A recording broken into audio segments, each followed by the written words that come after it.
네, 첫 소식입니다. 쌍방울그룹의 불법 대북 송금 의혹에 연루돼 재판에 넘겨진 이화영 전 경기도 평화부지사가 1심에서 징역 9년 6개월의 중형을 선고받았습니다. 재판부는 과거 이재명 경기지사 방북과 관련해서 북한 상부에 200만 달러가 지급됐다며 죄질을 매우 무겁게 판단해야 한다고 지적했습니다. 현장에 취재기자 나가 있습니다. 유서연 기자. 네, 수원지방법원에 나와 있습니다. 네, 조금 전 1심 선고가 있었습니다. 판결 내용 자세히 전해주시죠. 네, 수원지방법원은 뇌물과 대북 송금 등 혐의로 구속 기소된 이화영 전 경기도 평화부지사에게 징역 9년 6개월을 선고했습니다. 또 벌금 2억 5천만 원이 선고됐습니다. 재판부는 과거 이재명 경기지사 방북과 관련해 북한 상부에 200만 달러가 넘어갔다며 죄질을 매우 무겁게 판단해야 한다고 지적했습니다. 또 이 전 부지사가 쌍방울이 준 법인카드와 법인 차량을 이용하고 측근에게 급여를 주게 해 정치 자금을 받은 혐의 역시 인정된다고 판단했습니다. 재판부는 다만 검찰이 공범으로 지목한 이재명 민주당 대표에 대한 구체적 판단은 내놓지 않았습니다. 재판에서는 이 전 부지사가 이 대표에게 대북 송금 사실을 보고했는지도 쟁점이 됐는데 이와 관련해 재판부는 이 전 부지사가 경기도 지사였던 이재명 대표에게 보고했는지는 이 사건과 무관하다고 말했습니다. 이 전 부지사는 당시 도지사였던 이재명 대표의 방북 비용과 경기도 스마트팜 사업비 등 800만 달러를 쌍방울이 대납하게 한 혐의로 재판에 넘겨졌습니다. 김성태 전 쌍방울그룹 회장에게서 3억 3천만 원가량의 뇌물과 불법 정치 자금을 챙긴 혐의 등도 적용됐습니다. 검찰은 남북 경제협력 사업권을 빌미로 고위직 공무원과 중견 그룹이 유착한 전형적인 정경유착 범죄라고 규정했는데요. 앞선 결심 공판에서 징역 15년과 벌금 10억 원, 추징금 3억 3천여만 원을 구형했습니다. 판결 직후 이 전 부지사 측 변호인은 검찰의 친화적인 재판 진행을 보며 이런 결과를 예상했다며 굉장히 편파적인 증거에 취사 선택이 있었다고 불만을 나타냈습니다. 네, 이번 선고는 이 대표에 대한 검찰 수사에도 영향을 미칠 것 같은데요. 어떻습니까? 네, 현재 수원지검이 제3자 뇌물 혐의로 이 대표에 대한 수사를 진행하고 있는데요. 오늘 이 전 부지사의 대북 송금 혐의에 대해 일부 유죄가 나오면서 이 대표에 대한 수사에도 속도가 날 것으로 보입니다. 앞서 이 전 부지사의 재판 과정에서 이 대표의 연루 가능성을 두고 진실 공방이 벌어지기도 했습니다. 이 전 부지사는 지난해 검찰 조사에서 이 대표에게 쌍방울이 스마트팜 비용과 도지사 방북 비용을 대납한 사실을 보고했다는 취지로 진술했습니다. 하지만 석 달 뒤 옥중 서신을 통해 검찰의 회유와 압박 때문에 한 진술이라며 번복했고 지난 4월 재판에서는 술자리 회유 의혹까지 제기해 논란이 됐습니다. 김 전 회장 등과 함께 이 대표를 엮기 위한 사실상 세미나를 하고 이 과정에서 검찰 청사 안에서 술을 마시기도 했다고 주장한 겁니다. 이에 대해 검찰은 이례적으로 출정 기록과 조사실 사진까지 공개하며 사실 무근이라며 반박했습니다. 지난해 9월 검찰이 불법 대북 송금 공범 혐의 등으로 이 대표에 대한 구속영장을 청구했지만 법원이 기각하기도 했습니다. 민주당에서는 검찰이 무리해서 이 대표를 엮으려 한다고 주장하며 관련 특검법까지 발의했고 검찰은 1심 선고 직전에 특검법을 발의한 건 사법방해 특검이라며 반발했습니다. 지금까지 수원지방법원에서 YTN 유서연입니다. 이화영 전 경기도 평화부지사가 조금 전 1심에서 징역 9년 6개월의 중형을 선고받자 여야 반응은 엇갈렸습니다. 여당은 당연한 결과란 반응을 내놨고 야당은 다소 당황한 분위기 속에 2심 판결은 달라질 것으로 기대한다고 했습니다. 취재기자 연결해 알아보겠습니다. 강민경 기자. 네, 국회에 나와 있습니다. 네, 이 전 지사의 1심 선고가 조금 전 나왔는데요. 여야 반응부터 전해주시죠. 네, 이 전 부지사가 1심에서 징역 9년 6개월을 선고받자 더불어민주당은 다소 의외라는 반응 속에 유감의 뜻을 내비쳤습니다. 이해식 수석 대변인은 YTN과의 통화에서 당으로서는 선뜻 인정하기도 받아들이기도 어려운 판결이라고 말했습니다. 이어 2심을 지켜봐야겠지만 1심 판단을 근거로 제출된 증거 등이 제대로 평가됐는지 의심스럽다고 덧붙였습니다. 또 다른 당 관계자는 검찰의 조작 사실이 최근 나오고 있지 않냐며 추후 재판은 판단 판단이 달라질 걸로 보인다고 내다보기도 했습니다. 반대로 국민의힘은 법원이 당연한 판단을 내렸다는 입장입니다. 곽규택 수석 대변인은 YTN과의 통화에서 당연한 결과라고 생각한다면서 이재명 대표에 대해서도 신속한 수사가 이루어져야 한다고 강조했습니다. 국민의힘은 잠시 뒤에 논평을 낼 예정인데요. 이 공식 논평이 나오는 대로 자세히 전해드리겠습니다. 네, 오늘 원구성 법정 시한 마지막 날인데요. 이 부분 짚어보겠습니다. 현재 여야 분위기는 어떻습니까? 여야 협상이 계속 평행선을 달리면서 접전 모색도 사실상 어려운 상황으로 치닫고 있습니다. 핵심 상임위인 법사위와 운영위원장을 차지하기 위한 여야 힘겨루기가 여전한데 오늘 오전 회의에서도 날선 신경전이 이어졌습니다. 민주당은 여당을 향해 상임위 명단 제출을 거듭 촉구했습니다. 또 협상이 불발될 경우 오는 10일 본회의를 열고 법사위와 운영위, 과방위 등 11개 상임위원장을 단독으로 선출하겠다고 으름장을 놨습니다. 박찬대 원내대표는 국민의힘이 명단 제출을 거부하거나 지체하는 건 일을 하지 않겠다는 선언이자 일을 방해하는 거라고 비판했는데요. 직접 들어보시겠습니다. 국민의힘은 오전 중에 바로 상임위원 명단을 제출하기 바랍니다. 만약 질질 끌거나 제출을 거부할 시 이후 벌어지는 일의 모든 책임은 국민의힘에 있다는 점을 분명히 해둡니다. 민주당은 오늘 오후 야당 상임위 명단을 의장실에 제출하며 대여 압박을 이어갈 방침입니다. 국민의힘은 관례대로 법사위원장과 운영위원장을 야당이 양보하지 않으면 상임위 명단도 제출하지 않겠다며 반발하고 있습니다. 특히 원구성 협상 법정 시한 처리를 압박한 우원식 국회의장을 직접 비판하고 나섰는데요. 추경호 원내대표는 국회의장이 당선 인사에서 협치를 강조하는 게 아니라 공개적으로 소수당을 압박하는 초유의 모습을 보였다고 지적했습니다. 직접 들어보시겠습니다. 국민 모두의 국회의장이 되고자 한다면 거대 야당인 민주당의 입장만을 반영해 소수당의 일방 통첩하기 전에 다수당인 민주당에 여야가 협치할 수 있는 협상안을 가져오라고 하십시오. 추 원내대표는 오늘 우 의장이 소집한 여야 원내대표 회동에도 가지 않겠다고 밝혀서 오늘 협상은 사실상 불발된 상태입니다. 국민의힘은 오는 10일에 의원총회를 열고 향후 원구성 협상 대응 방안을 수렴할 예정입니다. 다만 실제로 야당이 단독 원구성을 강행할 경우 마땅한 대응책이 없어서 내부 고민은 깊어지는 모습입니다. 이런 가운데 우원식 국회의장은 의장 주재 여야 원내대표 회동이 이루어지지 않은 데 대해 유감을 표한다며 마지막까지 원만한 원구성을 위해 노력하겠다는 입장을 냈습니다. 지금까지 국회에서 YTN 강민경입니다. 윤석열 대통령이 올해 첫 순방으로 다음 주에 투르크메니스탄과 카자흐스탄, 우즈베키스탄을 국빈 방문합니다. 국가안보실은 전략적 요충지로 중앙아시아의 중요성이 더욱 커지고 있다면서 경제협력을 강화하는 방안이 주로 논의될 예정이라고 했습니다. 취재기자 연결합니다. 신윤정 기자. 네, 정치부입니다. 네, 윤 대통령이 중앙아시아 3국 방문에 나선다고요? 네, 그렇습니다. 김태효 국가안보실 1차장은 조금 전 브리핑을 열고 윤 대통령이 투르크메니스탄과 카자흐스탄, 우즈베키스탄의 공식 초청을 받아 국빈 방문한다고 밝혔습니다. 윤 대통령의 해외 방문은 지난해 12월 네덜란드 국빈 방문 이후 6개월 만이며 이번 순방에는 김건희 여사도 동행합니다. 윤 대통령은 가장 먼저 투르크메니스탄을 다음 주 월요일 1박 2일 일정으로 방문해 정상회담을 하고 양국 기업인이 참석하는 비즈니스 포럼에 참석해 기조 연설할 예정입니다. 투르크메니스탄은 세계 4위 천연가스 보유국으로 우리나라와는 에너지, 플랜트 분야에서 협력을 이어오고 있는데 우리 기업의 진출 확대를 위한 구체적인 방안이 논의될 것으로 보입니다. 이어 11일부터 2박 3일간 방문하는 카자흐스탄에서도 정상회담을 열고 양국의 전략적 동반자 관계 강화 방안을 논의하고 고려인 동포와 재외국인 간담회도 진행합니다.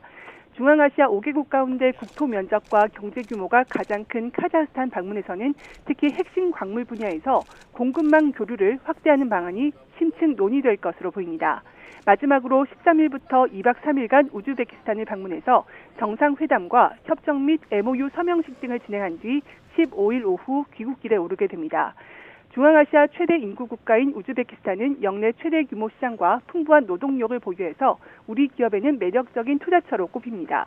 김태효 1차장은 중앙아시아는 유럽과 아시아를 잇는 전략적 요충지로 우크라이나 전쟁과 중동 지역 분쟁으로 글로벌 복합 위기가 확산하며 전략적 중요성이 더욱 커지고 있다고 설명했습니다.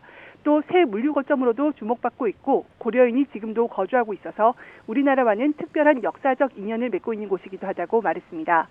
김 차장은 또 순방을 계기로 우리나라와 중앙아시아 5개국이 정상회의를 창설하고 내년에 우리 국회에서 첫 회의를 열기로 했다고 말했는데요.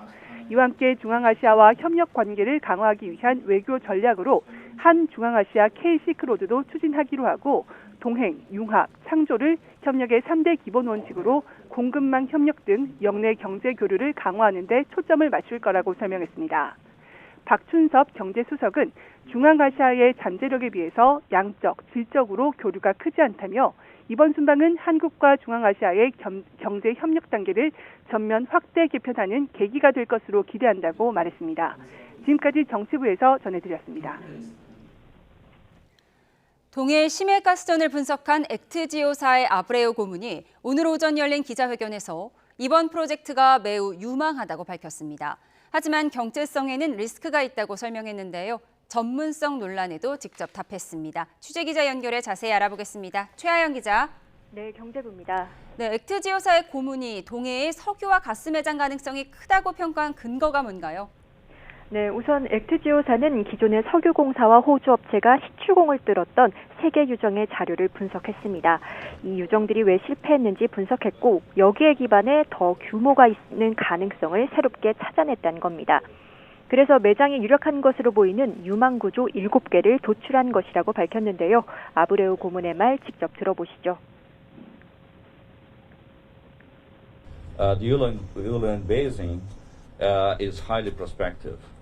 Has the presence of all the key main elements already tested in wells.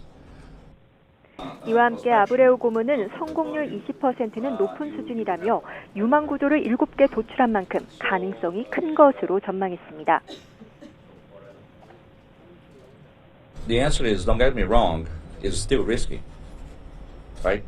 It's 20%, meaning there's 80% chance that it will not work. If there was one prospect out there, I didn't want to drill it. 아울러 추가적인 유망 구조를 몇 개 더 도출할 수 있을 것으로 예상했는데요. 다만 기존에 뚫었던 세계 유정에서 상당한 규모의 경제성 있는 탄화수소를 아직 찾지 못한 점은 리스크라고 말했습니다. 이 추정되는 매장량 규모가 최소 35억 배럴에서 최대 140억 배럴로 차이가 큰 것도 이런 불확실성이 존재하기 때문이라고 설명했는데요. 아브레오 고문은 실제로 입증할 수 있는 방법은 시추밖에 남지 않았다고 강조했습니다. 네, 회사 본사가 가정집이다. 또 회사 규모가 너무 작다는 점이 논란이 됐는데요. 이에 대해서도 직접 입장을 밝혔죠. 네, 아브레오 고문은 액트지오 주소지로 나와 있는 곳은 자신의 자택이 맞는다고 밝혔습니다. 그러면서 전 세계 석유 관련 회사들이 인력을 감축하고 있는 추세라고 얘기했는데요. 큰 회사에 속해 있지 않더라도 외부에 훌륭한 인재들이 존재하고 있다는 뜻이라고 말했습니다. The only thing that we need to do our job is computers, software, and a camera. So my team is spread around the world. 또 직원 수가 지나치게 소규모라는 의문에 대해서도 직접 답을 했습니다. 이렇게 작은 업체가 대규모 프로젝트를 분석하는 것은 업계에서 흔한 일이라고 밝혔는데요. 이 내용도 직접 들어보시죠. We don't drill wells. We don't shoot seismic lines. We just interpret data. Every company, they have between 3 to 5 people to interpret the data. 기자회견에 참석한 석유공사는 액트지오의 분석을 의뢰한 배경에 대해 4개 업체에 대한 경쟁 입찰을 시행했고 기술과 가격 평가 결과를 선정했다고 설명했습니다. 또 여러 업체에 분석을 맡기지 않은 이유에 대해선 기밀 유지 때문이라고 답했습니다. 지금까지 경제부에서 전해드렸습니다. 대한의사협회는 높은 총파업 투표율과 의대 교수들의 동참에 힘입어 대정부 투쟁을 강화하겠다는 구상입니다. 오는 9일 투쟁 여부와 방식을 확정하는데 의사들의 대규모 총파업과 대형 병원의 휴진 사태가 벌어지는 게 아니냐는 우려가 나오고 있습니다. 윤성훈 기자의 보도입니다. 대한의사협회는 총파업을 위한 막판 결의만을 앞두고 있습니다. 오는 9일 대표자 회의를 통해 총파업 여부와 시점, 방식을 확정합니다. 이 자리에 의학회와 의대 교수 단체들까지 참여해 힘을 실어주기로 했습니다. 너무나 감사하게도 교수님들께서 의협과 한마음 한뜻으로 가주시기로 하셨습니다. 의사들의 의견 수렴을 위한 투표에서도 절반이 넘는 회원이 참여했습니다. 의협은 대정부 투쟁 동력을 크게 키울 수 있을 것으로 기대하고 있습니다. 서울대병원 의대 교수들은 이미 오는 17일부터 무기한 전면 휴진을 결의했습니다. 앞서 정부는 지난 4일 전공의에 대한 사직 수리 금지와 업무 개시 명령을 철회했습니다. 적어도 전공의 30%는 의료 현장에 복귀할 것으로 기대했지만 지난 이틀간 복귀한 전공의는 13명에 불과합니다. 설익은 대책 아니냐는 역풍도 불고 있지만 정부는 기존 발표대로 추진하겠다며 의사들의 요구를 수용할 수 없다는 뜻이 확고합니다. 의정 갈등의 골이 더 깊어질 것으로 보여 지난 2020년 이후 4년 만에 의사 총파업이 현실화될 위기에 놓였습니다. YTN 윤성훈입니다.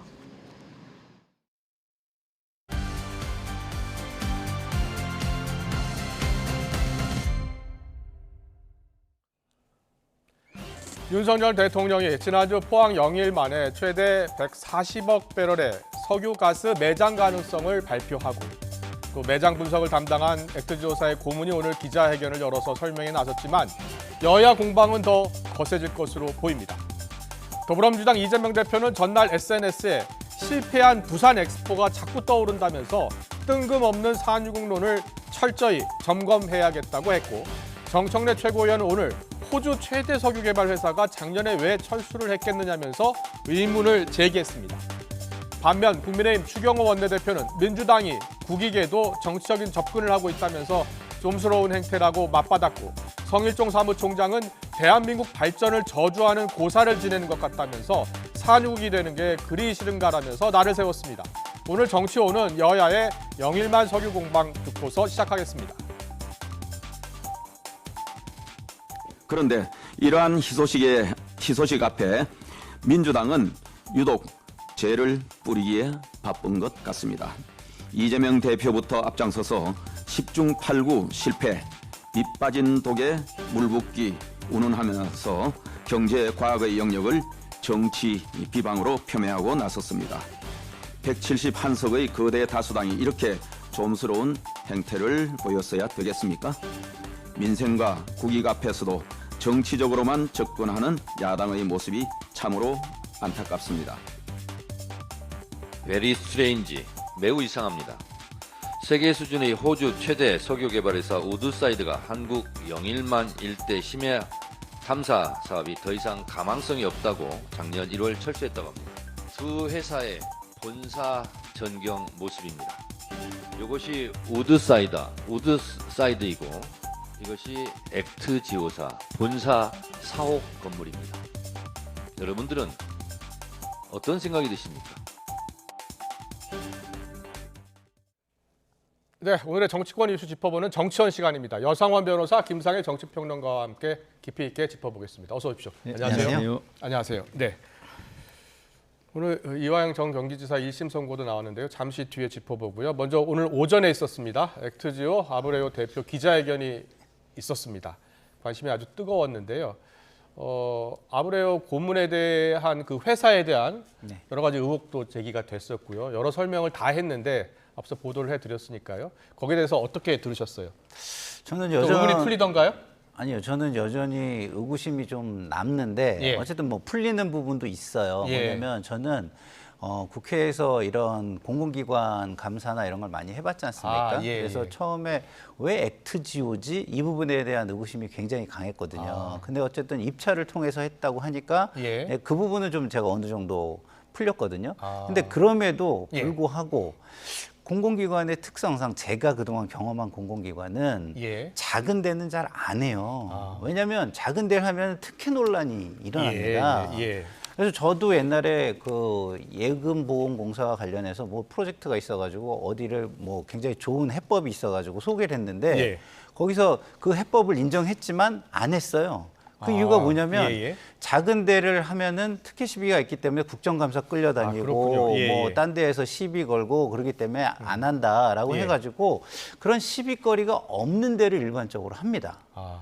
그런데 이렇게 개인 주택을 회사로 하고 그리고 매출도 얼마 없는 데를 그 당시에 예.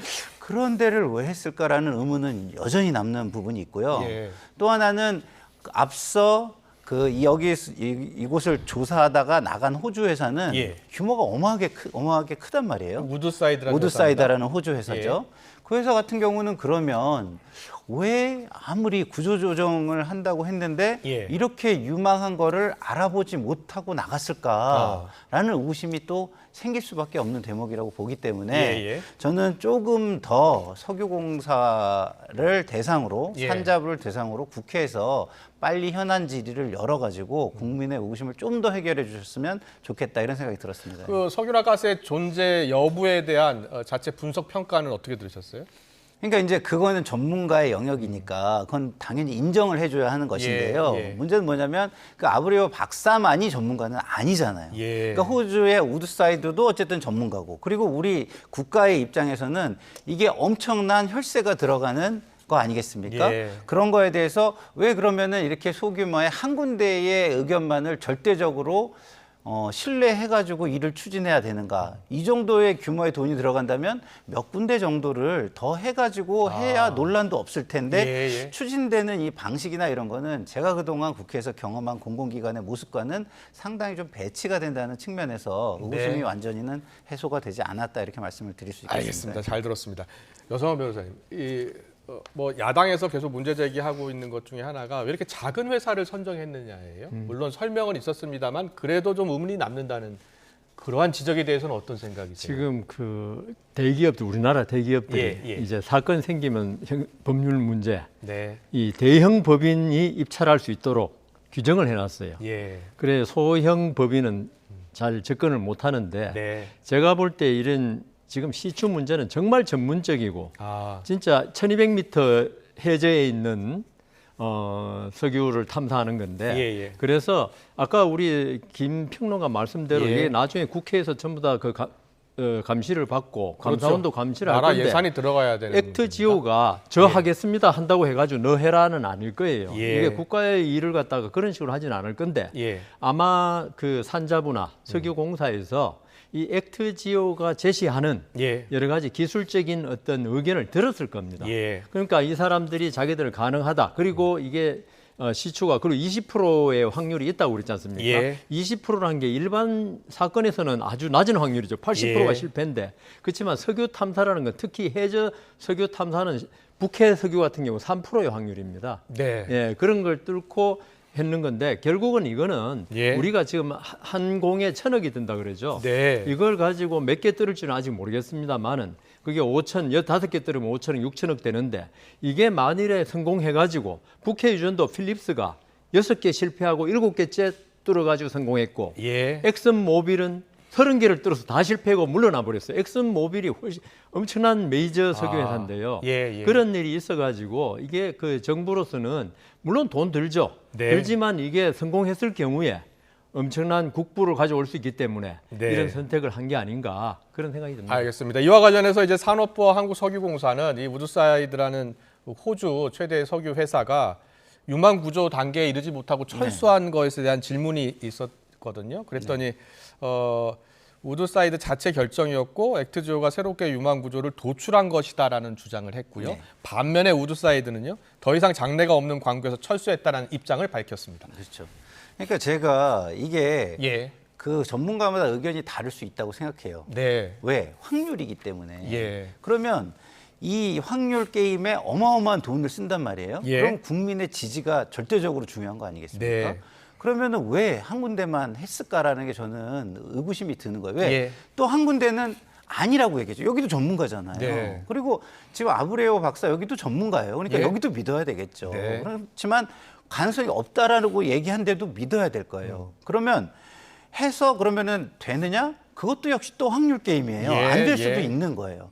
그럼 제일 중요한 거는 제 생각에는 여러 군데를 통해서 국민의 지지를 모아서 가는 게 제일 중요합니다. 왜? 6천억이라는 돈을 그냥 대통령이 마음대로 결정할 수 있는 돈이냐에 저는 그렇게 동의하지 않습니다. 국민에게 어느 정도는 이 정도 규모의 돈이면 물어보고 공청회 같은 거가 아니더라도 어쨌든 각계의 의견을 수렴하고 그다음에 자문기관도 또 몇 개를 더 해서 국민들이 좀 안심할 수 있게 하는 것이 정치적인 행위라고 저는 보거든요. 근데 굉장히 조급하게 이게 왜 진행이 되는 걸까 이렇게 그런 부분에 대해서 저는 굉장히 좀 의구심이 든다는 말씀을 할 수밖에 없어요. 지금이라도 그렇다면 다시 중단을 하고 다시 여러 전문 회사를 재입찰 받아야 된다고 보세요? 그러니까 저는 이게 계약 관계가 어떻게 돼 있는지 모르겠는데요. 뭐 이거를 멈추면은 위약금을 어마어마하게 물어야 된다 그러면 그러기도 좀 어려울 수는 있겠죠. 그렇군요. 그런 게 아니라고 한다면 저는 그렇게 하는 것이 국정 지지를 바탕으로 국정을 운영하는 데 도움이 될 것이다. 이런 말씀은 드리고 싶습니다. 알겠습니다. 자, 다음 주제 넘어가겠습니다. 더불어민주당 검찰이 이제 이화영 전 부지사를 술자리에서 회유했다라고 하면서 나흘 전에 이제 특검 법안을 발의했었는데요. 조금 전 이 전 부지사 1심 선고가 나왔습니다. 징역 9년 6개월 이렇게 선고가 됐습니다. 1심 선고입니다. 민주당은 유감의 입장을 밝혔고요. 먼저 여성한 변호사께 여쭤볼게요. 이 판결을 어떻게 봐야 되는 겁니까? 거의 대부분 다 유죄로 인정된 것 같고요. 그다음 제가 잘못 아는지 몰라도 검찰에서 이 이화영 전 부지사의 개인적인 범죄들 몇 개 있습니다. 특정 범죄 가중처벌 뇌물 1억 이상일 때는 가중처벌되는 법하고 그다음 정치자금법 위반 그다음 위증교사 등에 대해서 15년을 갖다가 구형했고요. 구형입니다. 그다음 이 외국환 거래법 결국 뭐 속칭 대북 송금 문제 이걸로 3년 구형한 걸로 알고 있습니다. 이게 나중에 확인은 한번 해봐야겠는데. 알겠습니다. 그래서 형이 2개가 선고된 것 같아요. 근데 이제 이거는 이게 합쳐서 9년 6월로 한 것 같은데 앞에 부분에 대해서 8년. 뒤에 3년 구형했으니까 반해가 1년 6월. 좀 더 확인이 필요한 내용이니까요. 좀 확인을 해야 될 것 같습니다. 일단 지금 징역 9년 6개월이 선고된 것은 법원이 어떤 점을 인정한 거예요? 앞에 뇌물이라든가 정치자금법 이건 쌍방울에다가 이화영 전 부지사가 기사까지 그다음 법인카드 쓰게 한 게 전부 뇌물로 받고요. 그게 다 인정된 것 같고요. 그거는 뭐 움직일 수 없는 것 같습니다. 그다음 나머지 금액 8억 얼마 9억 중에 뇌물로 된 거 인정된 거 외에는 정치자금법 위반으로 판단해서 유죄를 했고요. 그리고요. 위증교사 그것도 아마 유죄로 전부 다 인정한 것 같고요. 그다음 대북 송금 이 부분에 관해서도 유죄로 본 것 같습니다. 과거 이재명 경기지사 방북 관련해서 방북 비용을 대납한 것 아니냐라는 주장이었었잖아요. 그 주장에 대해서 법원이 정확히 어떻게 판단을 내린 거예요?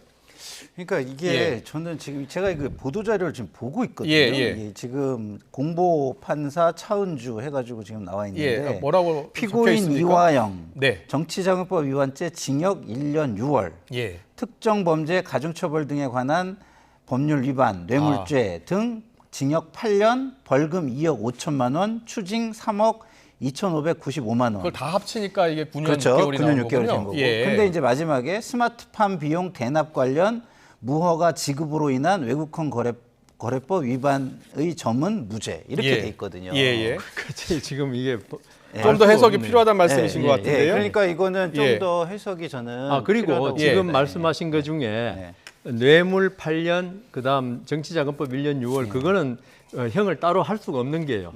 같이 경합범이라는 이제 같이 판단하는 건데요. 그걸로 됐기 때문에 형을 따로 선고하지는 않습니다.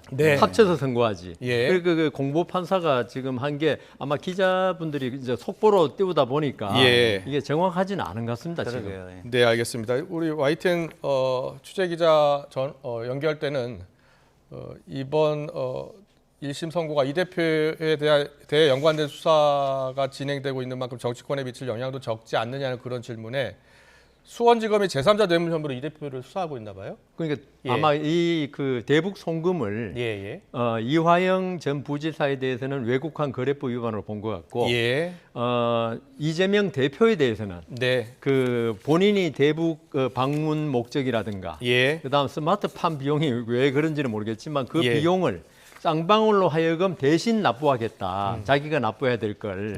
아마 그걸 대납 알겠습니다. 것 같습니다. 그럼 판결 내용은 잠시 뒤에 더 들어오면 분석을 더 해드리고요. 지금까지 이 재판 과정을 저희가 영상으로 구성을 했는데요. 잠깐 만나보고 오겠습니다.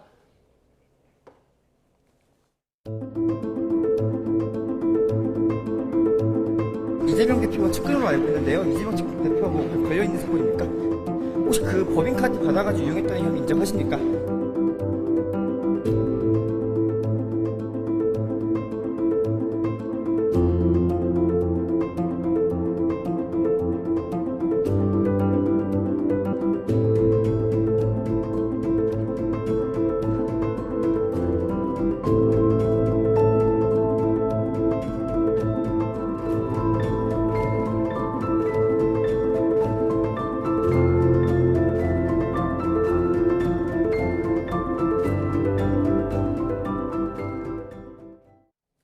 네, 그리고 이 재판 과정에서 이 검찰 술판 외유 의혹도 있었고요. 그래서 민주당이 이제 특검법도 발의했던 거고요. 그리고 이재명 대표에게 관련해서 보고를 했느냐 여부도 쟁점이었어요. 네. 그런데 여기에 대해서 재판부는 이번 판결과는 관계가 없다 이렇게 이야기했는데 어떤 이유 때문이에요? 그 쟁점이라는 거는 예. 정치적으로 중요한 거다 이거지 법률적으로는 그렇게 쟁점이 될 수가 없죠. 아 그렇군요. 어떤 예, 점에서요? 이화영 예. 전 부지사가 네. 그 돈을 쌍방울을 통해서 북에 예. 보냈냐 안 보냈냐가 쟁점이고요. 예. 이재명 대표에 대해서 보고하고 이재명 대표가 이걸 인지하고 있다는 것은 이 사건의 기소가 된 사실이 아닙니다. 그렇군요. 그러니까 예. 그 재판부로서는 굳이 이게 앞으로 수사도 더 해야 되고 알아봐야 될 사건을 재판부가 미리 이재명 대표한테 보고하고 알았다는 거 그거는 알겠습니다. 판단 안 한 그러니까 거죠. 재판부가 오늘 과거 이재명 지사 방북과 관련해 북한 상부 200만 달러가 지급됐다면서 죄질을 매우 무겁게 판단해야 한다라고 했지만 이게 이재명 대표와 직접 관련이 있다라고 아니요, 밝힌 그게 건 아니고 아니에요? 이번에 기소가 안 됐죠. 예, 기소가 안 돼서 그렇다고요? 예. 자, 아무튼 1심 선고 좀 더 분석을 해야 되겠습니다만 일단 1심 선고가 나오니 여당은 당연한 판결이라고 하고 야당은 유감이라고 표시했어요. 어떤 영향을 미칠 것 같아요? 글쎄요, 일단은 이재명 그 당대표 수사에는 여론적으로는 그 부정적인 영향을 미칠 것 같습니다. 그러나 지금 검찰에 대한 신뢰도 많이 무너져 있기 때문에 그 영향은 상당히 좀 제한적일 수도 있겠다. 이런 생각이 좀 들고요. 그리고 어쨌든 유죄가 나온 상황에서 민주당이 이 수사를 한 검사들을 특검하겠다 하는 부분에 대해서는 저는 조금 더 부정적인 여론이 높아질 가능성, 보복적인 어떤 특검법 발의다라는 여론이 조금 더 지지를 받을 가능성이 있어서 조금 더 부담스러워졌을 것이다 이런 생각은 민주당에서 듭니다. 지금 대북 송금 수사 특검법을 대통령이 거부할 경우에 검사 탄핵을 추진하겠다라고 했어요? 근데 검사 탄핵을 추진하겠다는 말을 누가 하셨는지 모르겠는데 탄핵이라는 거는 뭔가 불법적인 상황이 있어야 하지 그냥 뭘 좀 잘못했다고 하는 건 아니지 않습니까? 이화영 전 지사를 회유했고 또 그러면은 그게 불법이 확정이 돼야죠. 형량을 줄여준 그 구형량을 줄여주는 의혹이 있다. 이렇게 이제 민주당이 근데 의혹을 가지고 그 죄를 국회가 확정해가지고 탄핵을 한다? 저는 그거는 좀 말이 안 되는 얘기인 것 같은데 어떤 분이 하셨는지 그냥 어떤 분이 그냥 흥분해가지고 개인적으로 하신 얘기이기를 바랍니다. 알겠습니다. 민주당에서 지금 대북 송금 수사 특검법 발의한 상황이잖아요. 이번 재판이 어떤 영향을 미칠 것 같아요? 1심 선고가. 지금까지 민주당에서 이 특검법을 발의한 거는 검찰이 이화영 전 부지사에 대한 수사 그리고 기소 그다음 소송 수행 과정에서 어떤 회유 협박, 그다음 아까 말씀하신 딜, 그러니까 구형량 딜 같은 걸 하면서 허위로 이재명 대표에게 어떤 대북 송금의 책임을 지우기 위해서 어떤 수사를 진행했다. 이걸 가지고 이제 대북 그 수사팀에 대해서 특검을 하겠다고 그랬는데 사실 저는 이 거대 야당의 대표가 지금 개입돼 있고 아주 중요한 사건인데 이걸 검찰에서 있죠. 그리고 변호인이 계속 수사 때마다 입회를 한 사건입니다. 그리고 아마 영상 녹화가 다 돼 있을 거고요. 이걸 검찰에서 무리를 해가면서 수사를 하진 않을 것이고 그걸 이번에 법원이 인정해 준 겁니다. 그런 일이 없었다는 걸. 그리고 저는 그 더불어민주당에서 마지막에 실책 저지른 게 음주 회유 파문인가요? 술자리 의혹이요? 술자리. 그거는 제가 법원에 근무하고 한 이상 그런데 도저히 있을 수가 없는 일이거든요. 이걸 하면서까지 이화영 전 지사의 어떤 부지사의 진술을 갖다가 신빙성을 깎아내리려고 했던 게 전부 다 법원에 의해서 부인돼 버렸기 때문에 그 수사 과정을 들여다보고자 하는 특검은 아주 동력을 거의 상실했다고. 아까 저 김상일 평론가 말씀에 어느 누가 흥분해서 했는지 몰라도 현실성이 알겠습니다. 없는 것 같습니다. 예, 아직 1심 선고 내용을 정확히 지금 분석하지 못하고 있는 상황이어서 모두 신중하게 이렇게 접근을 해주셔서 감사합니다. 다음 주에 넘어가겠습니다. 정치권에서는 김정숙 여사 인도 방문을 둘러싼 공방도 계속 이어지고 있는데요. 당시 정부 대표단장이었죠. 도종환 전 문체부 장관과 민주당 의원들이 오늘 반박 기자회견을 열었습니다. 성일종 사무총장 목소리까지 이어서 들어보겠습니다. 직접적인 최고위사절단을 파견해달라는 이호청에 대한 고민이었고요. 이거에 대한 답변으로 인도 방문이 성립이 되었던 거거든요. 공군 2호기를 띄운 것은 국빈으로 디왈리 축제 주빈으로 초청한 인도 정부에 대한 우리 정부의 예의였다 하는 점을 말씀을 드리겠고요. 타지마할 관련해서도 인도는 2018년 상반기에만 해도 한 50여 개국의 정상외교를 진행을 하는데 모든 정상들에게 타지마할 방문해 줄 것을 외교 일정 조율할 때 반드시 요구를 하고요. 지금까지 주장했던 모든 것이 사실에 근거한 게 거의 없어요. 인권 변호사를 자처하신 문 대통령께서는 민주당 진영이 영분의 인권을 짓밟고 가장 모욕적이고 수치스러운 추악한 정치 공작이 이루어졌을 때 품격을 지키라고 범민주 진영의 얘기를 한 번이라도 한 적이 있습니까? 부인의 특권 관광 의혹이 불거지자 이젠 품격을 지켜달라고 말하고 있습니다. 내 부인은 중요하고 다른 사람의 부인에게는 모욕과 수치스러움을 주어도 괜찮은 것입니까? 역대급 내로남불입니다. 네, 이제 여야 공방을 넘어서 당시 단장이었던 또 당시 의원이었던 도종환 전 장관까지 기자회견에 나섰는데요. 그 관련 의혹이 워낙 많이 제기되다 보니까 직접 초청장을 이렇게 보여주더라고요, 오늘 기자회견하면서. 그런데 그 초청장이 과연 인도 정부에서 어떤 형식으로 발급됐는지 그게 본래 7월 달인가요? 그 문재인 대통령이 인도 방문했을 때 그때 벌써 이야기가 다 거의 좀 나왔고 요청을 했고 나왔고 그렇다는데 그러면 지금 11월 4일 날 방문한 걸로 되어 있는데 지금 보여준 초청장은 아마 10월 26일자일 겁니다. 아까 그 출국하기 9일 전인가요? 일주일인가 뭐 하여튼 근데 아까 저기 그 도종환 저기 의원 전 의원 말씀하시다시피 주빈으로서 국빈으로서 방문해달라 했는데 인도 정부가 어떤지는 몰라도 이렇게 국빈으로 방문하는데 일주일 전에 초청장을 보낸다는 거 그건 아주 이례적인 거기 때문에 그리고 그 지금 특별 수행원인가요? 지금 아마 특별 수행원 자격으로 갔다는데 영부인이요? 영부인을 특별 장관이 가면서 특별 수행원 데리고 간다는 것도 문제고 그렇다면 특별 수행원으로 가는데 공군 2호기 그것도 대통령 문장이 새겨진 그런 비행기를 타고 가는 것 전용기를 그것도 좀 모순이 아닌가. 저는 납득이 그 부분은 잘 안 됩니다. 6천만 원 그렇죠. 6천만 원의 뭐 기내식 관련 비용 의혹을 또 국민의힘에서 제기하니까 윤건영 의원이 이야기를 했어요. 김 여사의 기내식 자체가 4.8%인 105만 원 정도 된다. 그리고 고정 비용이 있다라는 주장도 했고요. 전체적으로 친문계 의원들, 친문계 전 장관 이렇게 적극적으로 나서서 반박 기자회견을 하고 있어요. 전체적으로 내용은 어떻게 들으셨어요? 저는 국민이 좀 비판할 수 있는 지점이 있다는 거는 전 겸허하게 받아들여야 된다고는 봐요. 그렇지만 이거를 관광이다라고 하면서 비난하고 뭐 호하다라고 하고 비난하는 거는 좀 자제했으면 좋겠다는 생각이 듭니다. 왜냐하면 비용 처리는요. 기본적으로 제가 볼 때는 실무자들이 하는 거예요. 그러니까 그 사람들 얘기를 들어보고 얘기를 해야 되는 거예요. 저게 어떻게 쓰였는지는 아무도 모르는 겁니다. 어떤 비용을 거기다가 다 회계 처리를 했는지 그런 거는 실무자 얘기를 들어봐야 된다는 생각이 들고 왜냐하면 다른 그 정도의 급의 인사들이 대통령이나 뭐 대통령 그 부인이나 이런 분들이 갔을 때는 그 정도 비용이 저는 들었을 거라고 생각해요. 다르지 않았을 거라고 봅니다. 왜? 거기에서 무슨 엄청난 뭐 와인을 먹거나 뭐 이러지 않는 한 밥값이 어떻게 그렇게 올라갈 수 있겠습니까? 상식적으로. 그래서 실무자 얘기를 좀 빨리 들어보셨으면 좋겠다 이런 생각이 들고 이걸 관광이라고 얘기하는 건 말이 안 되는 게요.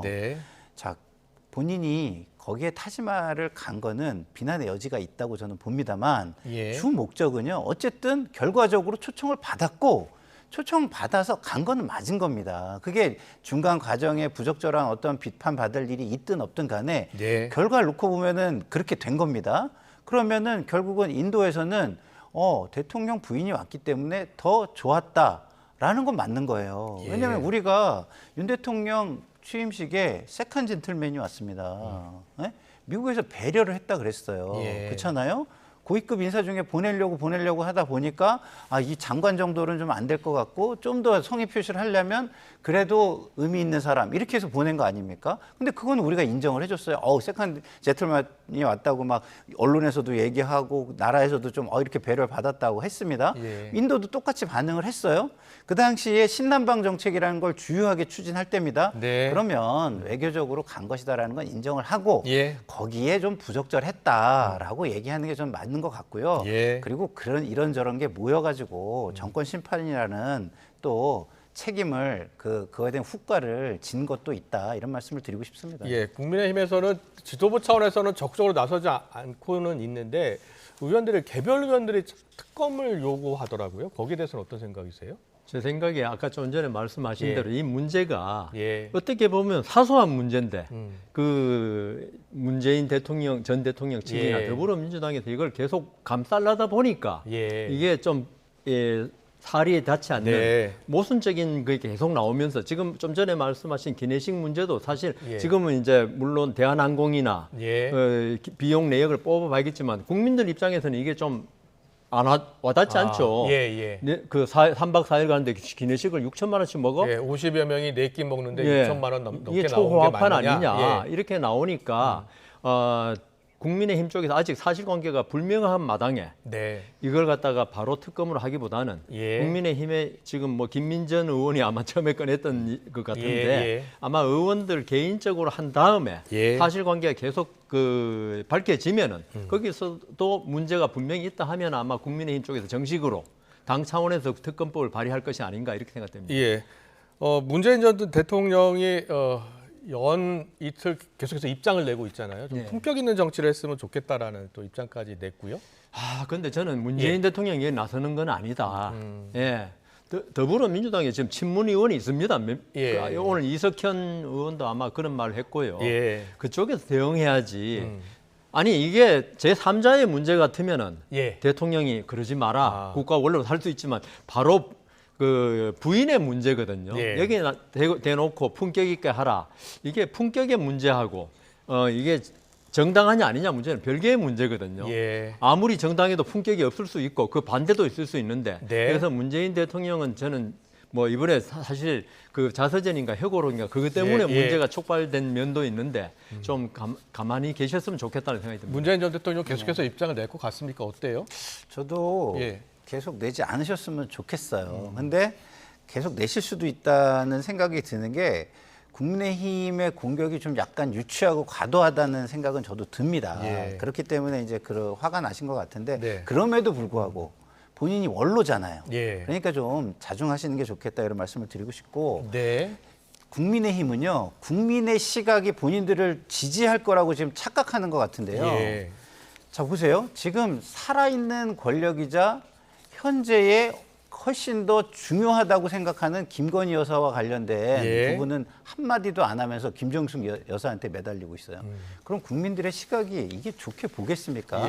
현재 살아있는 권력에 문제가 훨씬 심각하다고 국민들은 바라보고 있고 총선에서도 그런 부분에 대한 심판과 민의를 보여줬는데 그런 부분에 대해서는 조금 더 변화하고 겸손한 모습이 없이 상대방 공격에만 열을 올리는 거는 국민의 지지를 못 받을 것이다 이런 말씀을 드리고 싶습니다. 알겠습니다. 그리고 국민의힘의 공세가 계속되고 있다 보니까 민주당 차원에서도 공식적으로 당 차원의 대응이 있어야 되는 것 아니냐라는 지적이 있어요. 그와 관련해서 이석현 의원이 민주당이 직접 대응을 안 하니까 지금 저렇게 친문 의원들이 나서는 것 아니냐라는 취지로 이야기를 하는데 민주당 차원에서는 이게 당 차원에서 접근을 안 한다는 거죠? 네. 이 사안에 대해서는. 그러니까 당 차원에서는 좀 이게 좀 얘기가 안 된다, 안 되는 걸 가지고 국민의힘이 하고 있다 이런 그 생각을 좀 하고 있는 게 있고요. 네. 그리고 당이 나서면 말씀하신 대로 이 문제를 괜히 키워서 예. 그 김건희 여사와 관련된 부분에 대해서 물타기가 될 가능성이 있다 이런 우려가 좀 있는 것으로 알고 있습니다. 이석현 의원은 민주당과 조국혁신당은 선거 때만 문 전 대통령 찾아가지 말고 힘들 때 지켜주는 의리를 보여주기를 바란다라고 해서 당내에 그런 이야기는 없어요? 아니. 친문 의원들이 지금 답을 하고 있잖아요. 예. 저 이거는요, 사실상 민주당의 당대표가 얘기한다고 해서 사라질 문제가 아닙니다. 상당히 정서적인 거기 때문에 진짜 그 회계 자료나 자료를 딱 뽑아가지고 그 자료로 대응하지 않는 한은 기자회견이나 입장 발표는 저는 무의미하다 이런 생각이 듭니다. 알겠습니다. 여성호 변호사는 어떻게 해석하고 계세요? 저도 마찬가지인 게요. 예. 이거를 키우면 키울수록 커지는 그런 문제 같고요. 그리고 지금 야당이나 여당에서 제기한 의혹들, 여러 가지 의혹들이 있죠. 전부 다 이게 진실이 밝혀지지 않고 의혹만으로 국민에게 어떤 그 감정에 호소하는 이런 게 되고 있는데요. 이것도 우리가 진짜 품격 있는 정치를 하려면요. 자료를 진짜 가지고 잘못된 건 잘못됐다. 그거는 뭐 김건희 여사든 김정숙 여사든 그렇게 나와야지 계속적으로 아니면 말고식에 이런 걸 계속 제기하는 거는 국익에도 결코 이롭지 않고요. 인도에서 볼 때 좀 무섭지 않겠습니까? 알겠습니다. 품격 있는 정치 두 분 다 이야기해 주신 것 같아요. 잘 들었습니다. 마지막 질문 드릴게요. 원구성을 둘러싼 여야 협상, 평행선을 달리고 있어서요. 혹시 4년 전 그 21대 국회 전반기랑 똑같이 흘러가는 것 아니냐. 그 당시 때는 이제 여당이었던 민주당이 압승을 했잖아요. 그렇죠. 180석. 그리고 8개 상임위를 다 가져갔잖아요. 지금 그렇게 흘러가고 있는 것 같은데 어떻게 예상하세요? 그렇게 흘러가고 있습니다. 그렇지만 제가 볼 때는 그때와 상황은 다르다 이렇게 말씀을 드리고 싶은 게 그때는 집권당이었고 다수 정당이었는데도 그렇게 하니까 국민들이 오만하다고 본 거예요. 근데 지금은 훨씬 큰 권력인 행정부를 집권 여당이 가지고 있잖아요. 그것을 견제하기 위해서 하는 행동으로 지금 보고 있기 때문에 이럴 경우에는요, 국민의힘이 조금 총선 민의를 받아들이는 형태를 취하면서, 그러니까 예를 들어서 10개의 사안이 있다면 7개, 8개는 좀 양보하면서 2개를 얘기할 때 효과가 있는 거지, 지금 10개 중에 10개 거의 다 안 받아들이면서 이거마저도 못 받아들이겠다 이렇게 하는 걸로 보일 가능성이 굉장히 높다. 국민의힘이 파격적으로 양보를 해야 된다 이렇게 보시는 거예요? 저는 이 부분에 대해서 다른 부분들을 최상병 특검이나 이런 부분들을 양보하고 법사위 정도는 가져가는 걸로 저는 했으면 좋겠다 이런 생각이 듭니다. 법사위는 절대 내줄 수 없다는 게 민주당 입장 아닌가요? 그렇지만 그건 국민의 지지나 국민의 생각 때문에 저는 그렇다고 보거든요. 지금 이 상태로는 행정부를 견제할 수가 없다라고 생각하니까 좀 더 강하게 가라라는 건데 최상병 특검도 받아들여주고 이런 모습을 보인다면 법사위는 내줄 수 있죠. 어떻게 보세요? 지금 강력한 행정부라 그러셨는데 제가 보는 입장에서는 강력한 지금 국회입니다. 국회가 어떤 행정부를 견제하는 게 아니고 오히려 이번에 25만 원 지원금도 나왔지만 행정부가 지금 국회에 끌려다니는 꼴이 되고 있어요. 처분적 입법까지 한다면서 그래서 이게 상황이 저도 우리 송파구에 보면 야당 의원의 플래카드에 독재를 척결하자 나오는데 저는 국회의 독재가 그거는 눈에 띄지는 않죠. 왜냐하면 한 사람이 한 게 아니고 국회 300명이 모인 단체에서 하는 거니까. 그렇지만은 우리가 나치에서도 보고 여러 가지 보듯이 이 국회의 독재도 상당히 심각하거든요. 국회가 어떤 타협 조정을 할 생각을 않고 다수의 힘으로 계속 물어붙일 때 나치 같은 정당도 태어나고. 김상희 평론가는 여당이 이번 총선의 민심을 좀 수용해서 어느 정도 좀 양보해야 되지 않느냐라는 취지로 이야기했는데 어떻게 생각하세요? 근데 저번에 말씀드린 민심이란 게 있죠. 이게 계속 변동되는 거고 이 투표 날의 민심하고 지금 계속 지내오면서 지금 더불어민주당이 장악한 국회가 지금 펼치는 거하고 그게 민심이 지지하느냐. 아까 5만이라고 그러셨잖아요. 지금의 더불어민주당의 행태는 5만을 넘어서 거의 독재로 보이거든요. 그 부분에 관해서 국회에서 만약 이런 식으로 하면 야당 국민의힘 필요가 없잖아요. 자기들 다 하면 되지. 그래서 좀 제발 타협과 조정을 아무리 숫자가 많지만은 좀 그렇게 해줬으면 좋겠다는 생각이 듭니다. 오늘이 법정 시합 마지막 날인데 어떻게 합의를 볼지 모르겠습니다. 오늘 정치권 이슈는 여기까지 듣겠습니다. 지금까지 여상원 변호사, 김상일 정치평론가와 함께했습니다. 잘 들었습니다. 고맙습니다. 고맙습니다.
If there was one prospect out there, I didn't want to drill it.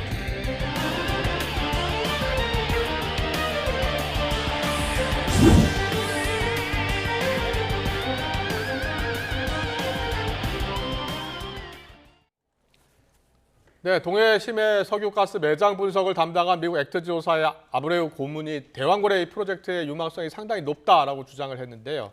네, 회사의 작은 규모와 1인 기업 논란에 대해서도 입장을 밝혔는데요. 전문가와 함께 들어보겠습니다. 최종근 서울대 에너지자원공학과 교수와 짚어보겠습니다. 어서 오세요. 네, 안녕하십니까. 네, 안녕하세요. 일단 뭐 가능성이 높다는 분석 아브레우 고문이 이렇게 주장을 했는데요. 네. 전체적으로 전문가 입장에서 들었을 때 좀 수긍이 가던가요? 어땠습니까? 네, 제가 이제 인터뷰하는 걸 직접 다 듣진 못했고요. 예. 부분적인 내용을 이제 읽어서 숙지하고 있는 바에는 아브레 박사님이 하시는 핵심적인 말은 우리가 통상적으로 하는 방법으로 분석을 해보니까 여기는 20% 정도 나왔는데 예. 그 20% 정도라는 값은 우리가 통상적으로 석유를 탐사하고 생산하려고 하는 그는 모든 과정 중에서 상대적으로 높은 값이다. 그리고 예. 나는 이 분야의 전문가로서 이렇게 평가된 요 사실에 대해서 확신한다. 그것이 이제 핵심 메시지 중에 하나입니다. 예. 그 20%는 어떻게 산출하는 거예요? 요즘에는 이제 워낙 이 얘기가 이제 많이 되다 보니까 네. 우리가 석유를 성공적으로 찾으려면 일단 석유가 생성이 돼야 됩니다. 그걸 갖다가 우리가 근원암이라 그러고 근원암이라는 게 이제 영어로는 소스락인데 유기물이 많은 지층이 땅속 깊이 이제 매몰되면 탄화 과정을 통해서 우리가 알고 있는 석유와 메탄과 에탄 같은 그런 가스가 생성이 됩니다. 그래서 이렇게 생성된 유체들은 항상 자기가 있기에 가장 편한 위치로 계속 이동하기 때문에 얘네들이 이동하다가 딱 당길 수 있는 그런 그릇, 그것을 이제 흔히 말해서 우리가 트랩이라고 말합니다. 그런 이제 트랩이 있어야 되고 아무리 좋은 트랩이 있더라도 석유가 있다가 다 빠져나가 버리면 안 되니까 이제 이렇게 뚜껑이라 하니까 다 잘 이해하시는데 뚜껑같이 딱 덮여 있는 이런 덮개암이 있어야 됩니다. 그리고 사실은 이제 석유가 요 지층 속에 있기 때문에 지층은 약간 구멍이 숭숭 뚫려 있는 그런 스펀지와 같기 때문에 걔네들이 품질이 좋아야 결국 많은 양이 모일 수 있습니다. 그래서 계속 말하는 네 가지 요소라는 게 석유가 생성될 수 있는 근원암이 있어야 되고 그리고 석유를 담을 수 있는 트랩이 있어야 되고 그 트랩을 딱 석유를 감싸고 있는 뚜껑, 그것이 이제 캠락이라 그럽니다. 그 덮개암이 있어야 되고 그리고 지층의 성질 자체가 이제 좋아야 됩니다. 그러니까 이 네 개에 대해서 우리가 각각의 퍼센트를 배정해 줍니다. 그래요? 그래서 그 각각의 퍼센트를 다 곱하다 보면 왜냐하면 우리가 대부분 한 100%를 주기를 어려우니까 대부분 70%를 많이 줍니다. 그래서 70% 곱하기 70% 곱하기 70% 하면 7749, 7749 하니까 대부분은 25% 내로 나눕니다. 그래요? 그러면서 어떤 경우는 좀 품질이 안 좋거나 이게 위험성이 있으면 얘는 50%, 근데 얘는 확실하니까 100% 이렇게 자꾸 분석을 하다 보니까 작게는 한 15%, 아주 많이 나오면 이제 35% 나오고 어떤 경우는 우리가 물리 탐사를 하다 보면 이제 전문용어로 DHI라 그래가지고 탄화수소가 존재할 수 있는 그런 직접적인 지시자가 있습니다. 그런 게 있으면 우리가 보통 10% 더해주기 때문에 이제 그런 분석에 의하면 자기들은 평상시나 다른 일반적으로 봤을 때 이 정도는 충분히 높은 값이다 이런 뜻입니다. 그렇군요. 그 네 가지 아까 분석 툴을 이제 말씀해 주셨잖아요. 그러면은 그 1km 지하에 있는 그 안반 분석을 이렇게 했다는 말씀이신데 그러면 그 시추공을 직접 뚫어서 본 거예요? 아니면 어떻게 확인을 한 거예요? 지금은 본 이제 거예요? 소위 말해서 물리 탐사 기술 또는 뭐 탄성파 탐사, 인공 지지파 탐사라고 하는데 이제 다들 알고 계신 내가 여기서 이렇게 충격파를 쾅 이렇게 보내면 이 판은 방사형으로 진행이 됩니다. 그리고 당연히 일부는 반사돼서 올라오면 그 반사되는 시간을 다 잽니다. 그리고 또 일부의 판은 더 깊이 들어가서 그 다음 차에서 반사되고 올라오던 그 과정을 계속 반복하기 때문에 반사음, 그 울림을 계속 확인한다는 말씀이시네요? 그 반사파를 다 모으는 과정을 자료 취득이라고 하고 취득을 하였으면 그다음에 이와 같은 데이터를 얻으려면 땅속은 반드시 이렇게 될 수밖에 없다고 하는 전산 처리 과정이 있습니다. 그 전산 처리 과정을 이제 마치고 나면 마지막에 우리가 그냥 이렇게 볼 수 있는 몇 개의 탄성파 도면이 나옵니다. 알겠습니다. 이제 그 도면을 보고 지금 보니까 여러 가지 구조가 있는데 우리가 판단하기에는 뭐 3번이면 3번, 5번이면 5번이 지금 시추해 보기에 가장 좋다 해서 시추하기로 결정된 구조 그것을 저희들이 이제 유망 구조라고 합니다. 그런데 지금 뭐 20% 정도 성공 가능성 이야기하는데 거꾸로 말하면 80% 실패 가능성이 있다는 뜻이잖아요. 맞습니다. 궁금한 게 북해 유전은 3%의 가능성 가지고 뚫었다는 거 아니에요? 근데 3%의 가능성을 가지고도 이 시추하고 이게 파 들어가는 이유는 뭐예요? 여러 가지 이유가 있는데 첫 번째는 원유와 석유, 천연가스로 대표되는 석유는 우리가 지금 없으면 우리 국민뿐 아니라 전 세계의 생존 자체가 지금 불가능하거든요. 그래서 3%만 돼도 작업을 한다. 그렇죠. 그거는 이제 채굴 작업을 한다. 국가 전략적이니까 만약에 우리가 이제 그냥 단순히 상상해가지고 오늘부터 석유하고 가스가 전혀 없다. 그럼 이제 오늘 난방 전기부터 해가지고 오늘 차 타고 집에 가는 거 내일 출근하는 거 모든 게 당장 문제가 되거든요. 그러니까 그만큼 우리 국민 생활에도 중요하고 또 산업에도 중요하기 때문에 그거는 전 국가들이 항상 그 필요한 양을 확보하려고 하고 있습니다. 네, 그런데 오늘 발표 내용 중에 동해의 가능성을 언급하면서 기존 시추공 3개가 있었다 이 얘기가 나오거든요. 맞습니다. 그럼 기존 시추공을 뭐 어떻게 활용했다는 건가요? 기존에 이제 우리가 동해 가스전 개발 이후에 좀 더 이제 우리가 심해 좀 깊이 이제 1000m 이상에도 좀 찾아보자 해가지고 우드사이드하고 한국석유공사가 거의 반반의 이제 지분, 필요한 돈을 이제 반반씩 돼가지고 시추를 했습니다. 15년 동안 같이 했었다면서요. 그런데 작년에 철수했다고 하던데요. 그래서 제일 먼저 우드사이드가 결정한 게 뭐냐면은 이제 유망 구조가 생기면 그게 이름을 정해줍니다. 그 뭐 맹태라고도 정해질 수 있고 이와 같이 대왕고에도 지어질 수 있고 그래서 이름을 주자. 그래서 이제 실무하신 분의 농담은 우리가 자꾸 이렇게 물고기가 허접한 이름을 주니까 좀 잘 안 되는 것 같으니까 좀 거창한 이름을 주자 해가지고 이제 이름을 이제 주작이라 줬는데 거기에서 시추를 해보니까요. 석유를 못 찾았습니다.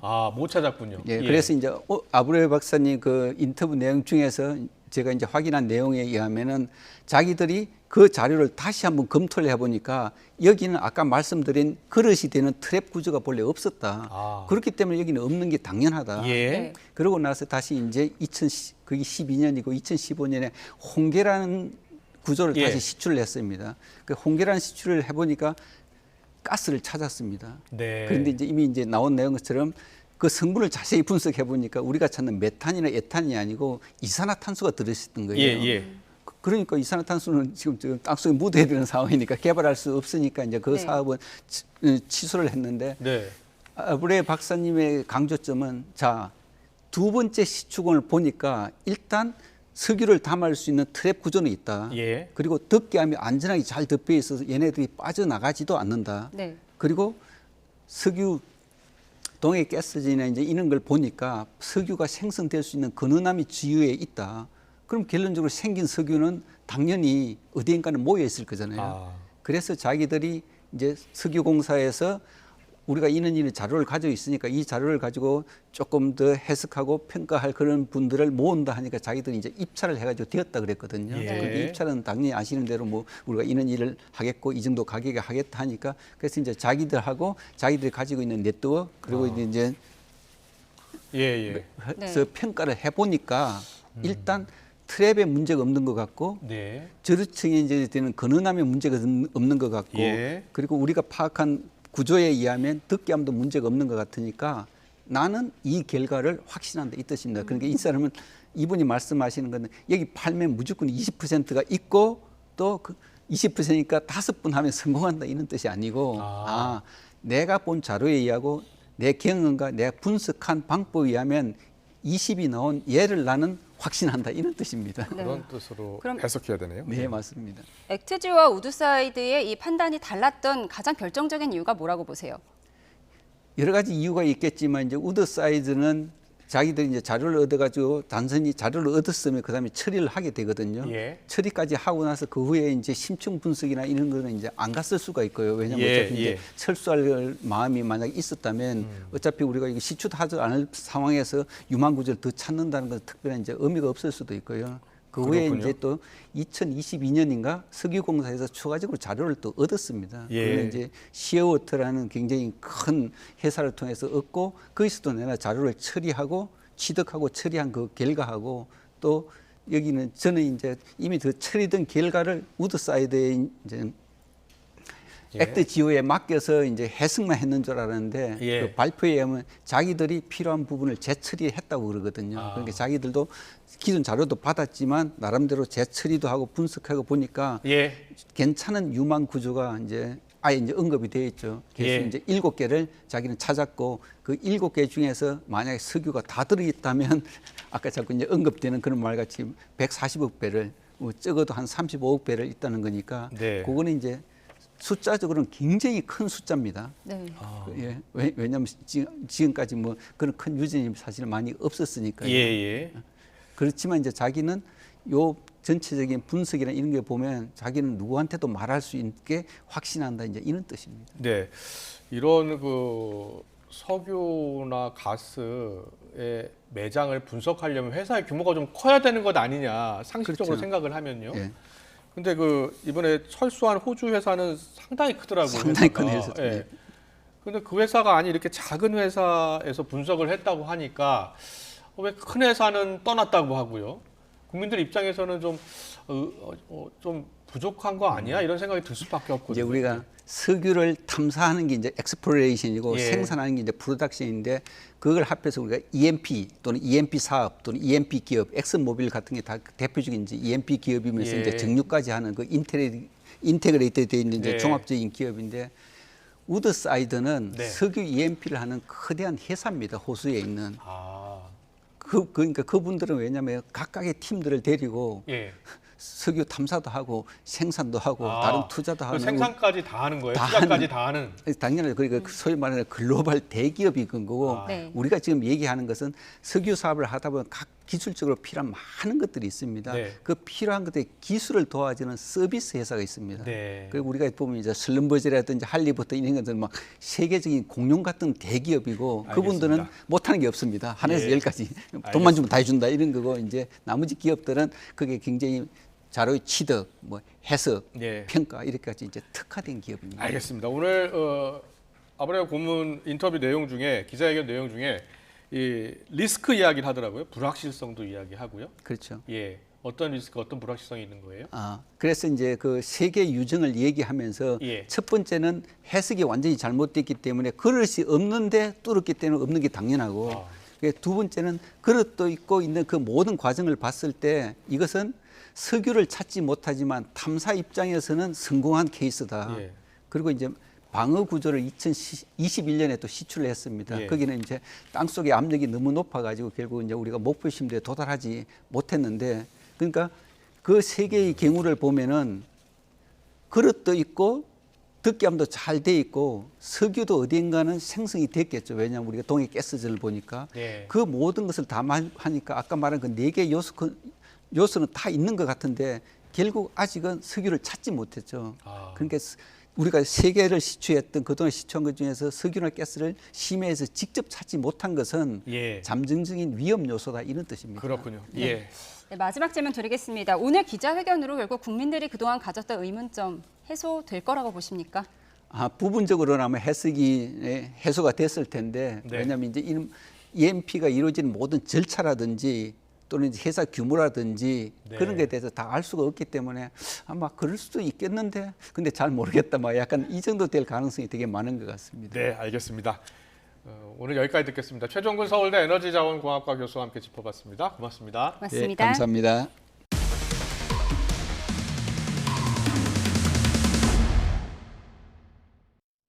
축구선수 황의조 씨가 등장하는 불법 촬영물을 유포한 혐의로 1심에서 징역 3년을 선고받은 황 씨의 형수가 수사기관에서 남긴 진술 조서를 YTN이 확보했습니다. 황 씨가 이미 알려진 피해자 2명 외에도 제3의 피해자를 몰래 촬영하고 공유한 정황을 봤다고 주장했는데요. 김철희 기자가 단독 보도합니다.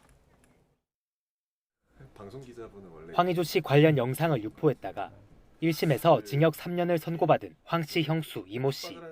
이 씨가 검찰에서 3차례 조사받고 남긴 진술 조서 일부를 입수해 살펴봤습니다.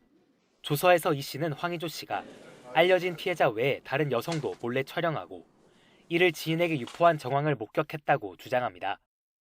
먼저 이 씨는 구속영장 심사를 받으며 황의조 씨 휴대전화에 여성을 촬영한 사진이 있었고 이를 지인들이나 다른 사람에게 유포한 정황도 봤다고 진술했습니다. 여기서 등장하는 피해 여성은 지금까지 알려진 피해자 2명과는 다른 제3의 인물입니다. 이 씨는 불에 탄 아이폰 포렌식을 검색할 정도로 자료 삭제에도 관심이 많았는데 검찰이 이유를 묻자 휴대전화에 황의조 씨 성관계 영상이 있었기 때문이라고 답하기도 했습니다. 또 협박 사건이 터진 이후 황 씨가 영상 속 피해자들보다 제3의 피해자 사진이 유포될 것을 더 우려했다는 내용도 등장합니다. 다만 이 씨는 1심 재판 과정에서 황 씨가 불법 촬영이나 하는 파렴치한 사람이 아니라며 기존 진술을 뒤집었습니다. 1심 말미에 가가지고 바꾼 거죠. 근데 이때는 이미 황의조 씨한테 용서받고 서로의 도움이 필요한 상황인 거죠. 어느 것이 더 진실에 가까운지는 사실 누가 보더라도 명약관화한 거 아닌가. 황 씨 형수는 벌써 2심 판결을 앞두고 있지만 불법 촬영 혐의로 검찰에 넘겨진 황 씨에 대한 수사는 진전이 없습니다. 오히려 송치 전 출국 금지가 해제돼 영국으로 출국했고 최근까지도 튀르키예에 머무르며 선수 활동을 이어가고 있습니다. 피해자 측은 기소는커녕 추가 조사조차 기약이 없어 보인다며 처분을 서둘러 달라고 호소했습니다. 추가 수사를 진행하는 게 아니라면 기소 여부를 결정해 주는 게 피해자에게 그나마의 피해를 줄이는 것이다 라는 말씀을 꼭 드리고 싶습니다. 검찰은 2차 피해가 크고 피해자도 엄벌을 원한다며 형수 이 씨에 대해 징역 4년을 구형했습니다. 형수의 2심 선고는 오는 26일 이루어집니다. YTN 김철입니다. 황 씨 측은 이 같은 YTN 보도와 관련해 황 씨가 다수의 불법 촬영을 했다는 의혹은 사실 무근임을 명확히 한다며 이미 엄정한 수사를 통해 밝혀진 사안이라고 주장했습니다. 또 형수 이모 씨의 영상 유포 범행에서 얼굴이 공개되고 신원이 노출된 피해자는 황 씨가 유일하다며 가해자의 주장을 인용해 피해자의 명예를 훼손하는 형태의 유감을 표한다고 덧붙였습니다. 현충일에 우길기를 내걸어 논란을 일으킨 아파트 입주민의 신상이 온라인에 퍼지면서 동명이인 피해가 발생하고 있습니다. 부산 남포동에 있는 한 피부과 의원은 우길기를 건 아파트 입주민과 원장의 이름이 같아 오해받고 있다며 이미지에 심각한 타격을 입고 있다고 호소했습니다. 우길기를 건 아파트 입주민은 해당 의원이 아닌 부산의 다른 병원에서 근무 중인 것으로 확인됐습니다. 부산 수영구청은 현충일에 우길기를 건 행위가 5개 광고물 관리법 위반에 해당하는지 법적 검토에 들어갔습니다. 부동산 시장에서 자금줄이 막혔을 때 돈을 빌려주고 높은 이자를 받는 이른바 브릿지론 상품에 투자하라면서 사기를 친 일당이 경찰에 붙잡혔습니다. 유명 경제방송에 출연하며 이름을 알린 대출 상담사와 농협은행 직원이 공모했는데 피해 금액은 200억 원대 이상으로 추정됩니다. 임혜진 기자가 단독 취재했습니다. 부산에 사는 김모 씨는 SNS 부동산 커뮤니티에서 알게 된 농협은행 직원 A씨에게서 솔깃한 투자를 권유받았습니다. 부동산 거래 과정에서 일시적으로 자금을 융통해주는 브릿지론에 투자하면 연수익 20% 수준을 보장하겠다는 제안이었습니다. 김 씨는 A씨가 부동산 커뮤니티에서 이름난 인사였던 데다 소유한 부동산만 수백 채라는 말을 믿고 투자를 시작했습니다. 과시를 많이 했고요. 슈퍼카를 탄다라든지 부동산이 약 300개 이상의 부동산을 계약을 했다라면서 계약서를 공개를 한다라든지 더더욱이 중요했던 거는 농협중앙에 다닌다고 자기가 그 과시를 하면서 지인들의 대출까지 풀어주는 그런 역할까지 했습니다. 이후 몇 차례 수익이 지급되자 김 씨는 지인까지 동원해 150억 원가량을 투자했습니다. 하지만 지난해 10월부터 수익과 원금을 받기는커녕 A씨와는 연락도 제대로 닿지 않았습니다. 지난해 말 잠적한 A씨 일당이 운영하던 사무실입니다. 지금은 텅 비어있고 문도 잠겨져 있습니다. 사람들 나가서 계속 울고 불고 사람도 있고 뭐하는 사람인가 그러니까 대답을 하다니. 경찰 조사 결과 김 씨와 같은 피해를 본 이들은 전국적으로 40여 명. 지금까지 확인된 피해 규모는 250억 원에 달합니다. 유명 경제방송에도 출연하며 A씨와 함께 투자자를 모집했던 자칭 대출 상담사는 이미 구속됐습니다. 농협은행 직원이라던 A씨는 현재 회사를 그만둔 상황. 이에 대해 농협은행 측은 IT 부서에 근무하던 A씨가 휴직 기간에 한 일이라 범행을 인지하지 못했다면서 회사와는 무관한 개인의 일탈이라고 선을 그었습니다. 경찰은 사기와 유사수신 혐의를 적용해 조만간 이들을 검찰에 넘길 예정입니다. YTN 임혜진입니다. 노소영 아트센터 나비관장에게서 수십억 원을 가로챈 혐의로 구속 기소된 전 비서가 첫 재판에서 공소 사실을 대부분 인정했습니다. 서울 서부지방법원은 오늘 오전 노 관장의 전 비서 A씨에 대한 첫 공판을 열었는데 A씨 측은 혐의를 모두 인정한다면서 선처를 호소했습니다. 앞서 A씨는 지난 2019년 아트센터에 입사한 뒤 4년 동안 노 관장 계좌에 있는 11억 9천여만 원 등 모두 21억 3천여만 원을 가로챈 혐의로 재판에 넘겨졌습니다.